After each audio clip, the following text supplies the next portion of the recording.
and molecular analysis, the study found some accessions with favorable tuber shape and great yield performance. Among this is Kinampay, one of the top ube varieties in the country, predominantly found in Bohol.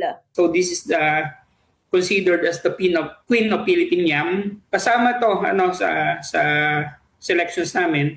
And yun yung aming parang check variety. Doon namin kino-compare yung mga selections namin. Dapat ay ang Kinampay, mapataas natin yung yield, maging resistant siya doon sa disease. I-treat namin yung mga dahon, single leaf cuttings nung halaman para mag-mutate. Medyo mababa kasi yung yield ng Kinampay. So around 20 tons per hectare. Pero may mga selections kami na umaabot ng 60 tons per hectare. Some of these were already planted last April and expected to be harvested in February 2027.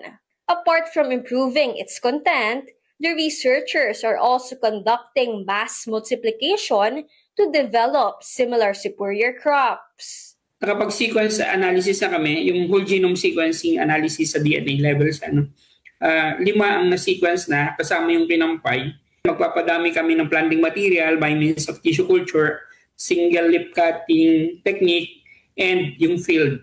Then yun nga gagawin, yung nutritional analysis gagawin din namin.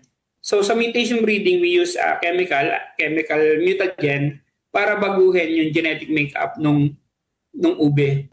Yet amid the growing yam industry, the researcher echoed that production remains limited. Ang laki ng demand, kulang ng supply. Kulang tayo sa planting material, mababa yung ating production. Mas maganda sana kung meron tayong seed system, merong planting material na available na pwede nating i-supply sa farmers na maganda, selected sila, maganda yung yield, maganda yung characteristics. Kapatid Ray Vicente, we are One News.